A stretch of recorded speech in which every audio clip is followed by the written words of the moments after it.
दोस्तों, पता है इंसान के जीवन की सबसे खूबसूरत बात क्या है?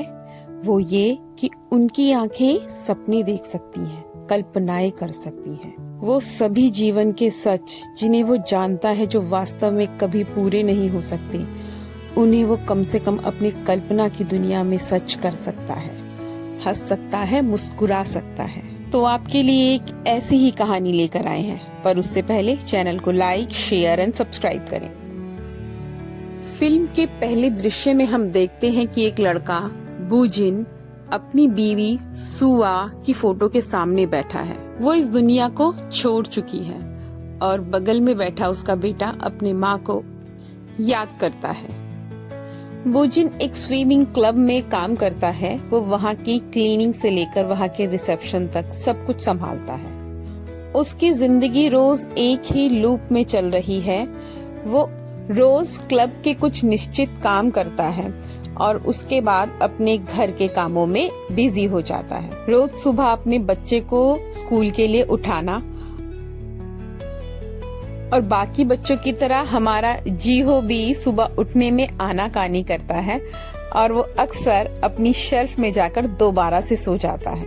पर क्योंकि घर में माँ नहीं है, बूजिन ही घर के सभी कामों को मैनेज करता है। वो सीधे जाकर कपड़ों की अलमारी खोलता है और वहाँ से जीहो को उठाता है।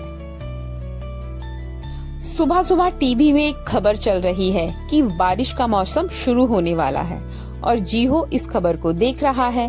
काम करते करते अपने पापा के पास जाता है और कहता है कि पापा, मैंने सपना देखा था। माँ मुझसे बोलकर गई थी कि इस बार बारिश के मौसम की शुरुआत में वो हमसे मिलने आएगी।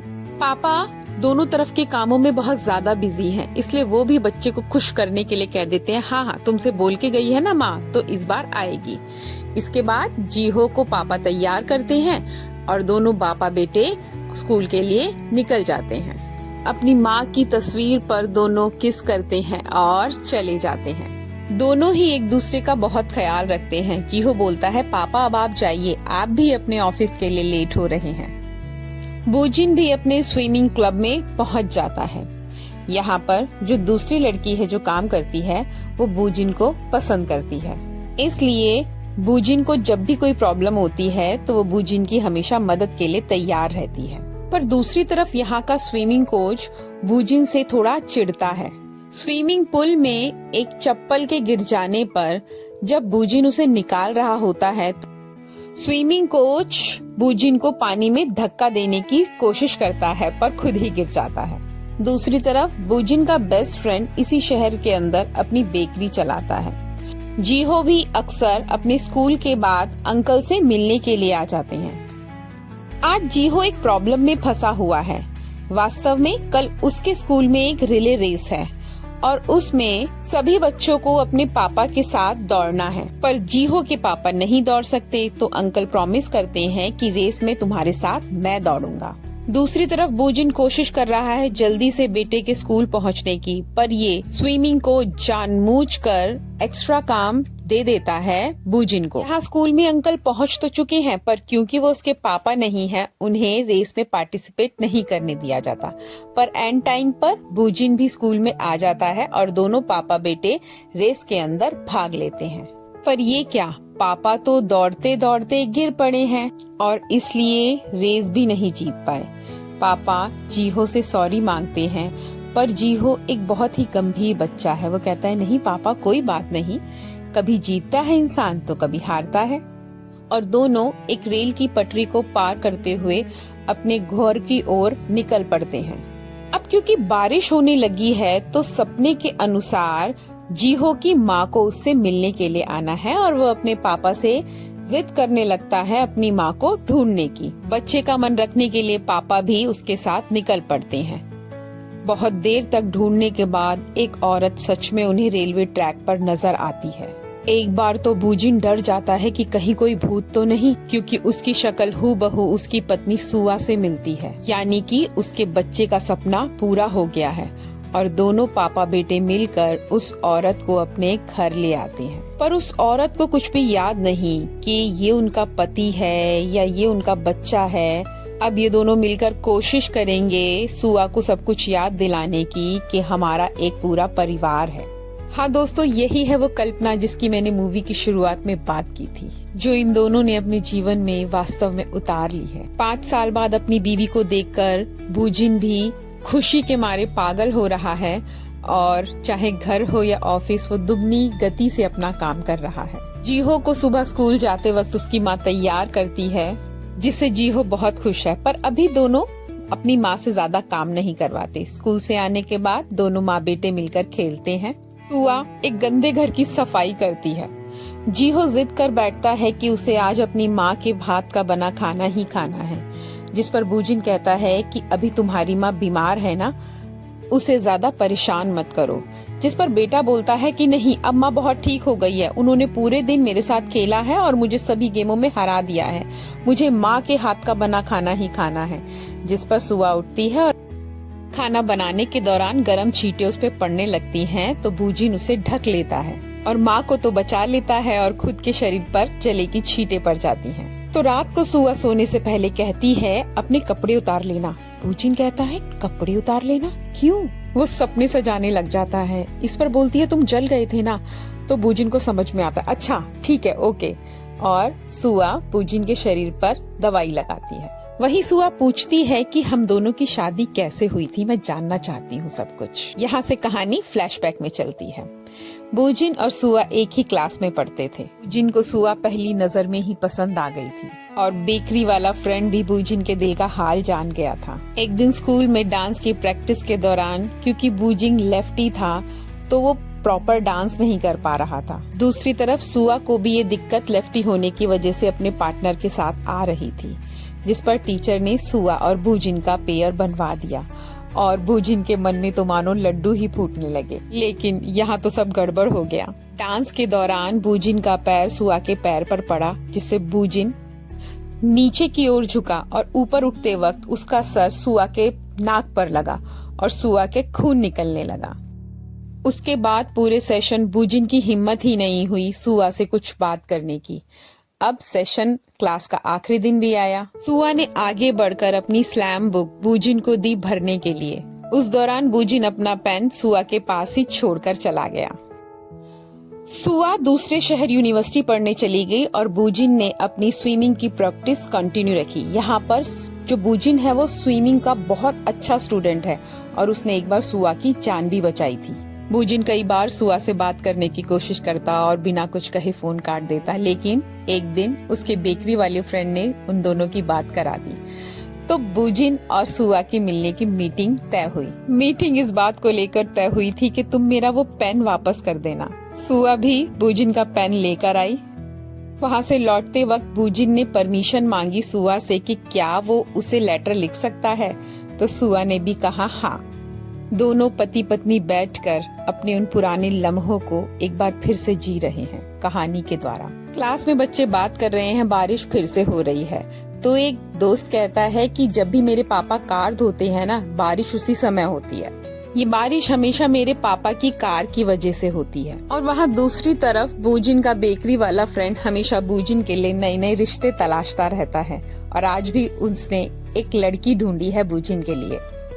बूजिन लड़की का नाम सुनते ही घर वापस लौट आता है। यहाँ पर आधी रात में बेकरी वाला फ्रेंड नशे में पेंगुइन बनकर बूजिन के घर आ गया है। बूजिन को डर है कि अगर ये सुआ को देखेगा तो न जाने क्या सोचेगा और वो उसे घर से भगा देता है। बेटा भी कोशिश करता है कि माँ बाहर ना जाए, लेकिन जैसे ही बेकरी वाले फ्रेंड की नजर सुआ पर पड़ती है, वो तो बेहोश होके गिर जाता है और भूत भूत कह के चिल्लाने लग जाता है और घर से भाग जाता है। क्योंकि दुनिया के लिए तो सुआ जीहो के जन्म के दौरान ही मर चुकी है, वो घर में कैसे हो सकती है। कहानी एक बार फिर से फ्लैशबैक में जाती है। शादी से पहले सुआ और बूजिन मूवी देखने के लिए गए थे। ये समझकर कि ये सुआ का हाथ है, बूजिन ने पीछे वाले आदमी का पैर पकड़ लिया और सच पता चलने पर दोनों मुस्कुराए। वहाँ बस स्टॉप पर सुआ ने अपने हाथ को गर्माहट देने के लिए बूजिन की पॉकेट में हाथ डाला और लम्हे को महसूस करते हुए बूजिन ने भी अपनी उसी पॉकेट के अंदर हाथ डाला। अब बूजिन के अंदर एक डर है कि क्योंकि सपना सच हुआ है और सुआ वापस लौटी है, तो सपना अगर सच हुआ तो सुआ वापस बादलों की दुनिया में चली भी जाएगी। एक बार आज की हकीकत में वो दोनों फिर से एक दूसरे का हाथ पकड़ते हैं। दोस्तों, मैंने कहा था ना, कल्पनाएं खूबसूरत होती हैं। कम से कम उस क्षण में जिस समय वो की जाती हैं, इंसान को सब्र से भर देती हैं। दोनों मिलके जीवन के बहुत से लम्हों को याद कर रहे हैं। मन के एक कोने में डर भी है वापस बिछड़ जाने का, पर आज को जी लेने की इच्छाएं शायद पूरी जिंदगी को वो यादें दे दें जिनके सहारे इंसान अपनी जिंदगी को काट लेता है। अब पता तो सुआ को भी चल गया है कि वो किसी और दुनिया से आई है और उसे जाना होगा, इसलिए वो हर पल को जी लेना चाहती है। वो बहुत सारा प्यार अपने बच्चे को दे देना चाहती है। तीनों मिलकर खूब घूमते हैं, खूब मस्ती करते हैं और बूजिन तीनों को अपने कंधे पर उठाकर वापस आ रहा होता है कि वापस बेहोश हो जाता है। सुआ पूछती है, ये कैसे हुआ? तब बूजिन बताता है, तुम्हें पता है 2 मुलाकातों के बाद मैंने तुमसे ब्रेकअप कर लिया था। तो वास्तव में हुआ ये था कि स्विमिंग के दौरान मेरा एक एक्सीडेंट हुआ था। तब से मेरा भागना या स्विमिंग करना सख्त मना है। यहाँ सुआ अपने बेटे को हर चीज सिखा रही है कि उसे कैसे अकेली बड़ा होना होगा। और किस्मत से लड़ता हुआ बूजिन उस रास्ते को बंद कर रहा है जहाँ से सुआ को लेने के लिए ट्रेन आएगी। अब बूजिन के पास जीहो की एक शिकायत आती है कि वो पड़ोसियों की कार में रोज सर्फ लगा देता है। जीहो से पूछे जाने पर वो बताता है कि जब भी ये कार धुलती है तो बारिश होती है। पापा, मैं कभी बारिश को रुकने ही नहीं दूंगा और माँ कभी वापस नहीं जाएगी। वहाँ सुआ बेकरी गई है और जाते ही बोलती है, घबराओ नहीं, मैं भूत नहीं हूँ। बेकरी वाला फ्रेंड अपने किए की माफी मांगता है और उसे आगे वाले जीवन के लिए काम सौंप कर आती है।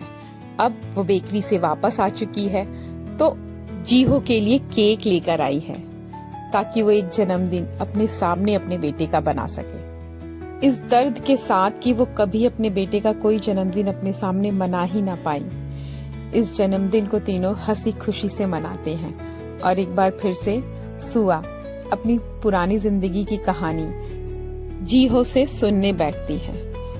पर ये दिल मानता कहाँ है? सच सामने भी खड़ा हो तब भी वो आखिरी कोशिश करता है चीजों को अपने अनुसार मोड़ने की। लेकिन बारिश को तो जाना ही होगा, चाहे बेटा गाड़ी धोए या पिता रेल का रास्ता रोके। यहाँ स्विमिंग पूल में एक लड़की बेहोश हो गई है और दूसरी तरफ जीहो का एनुअल डे फंक्शन है जहाँ पर बूजिन को जाना है। माँ तो स्कूल में आ चुकी है पर बूजिन उस लड़की को बचाने के चक्कर में स्विमिंग पूल में कूद पड़ता है।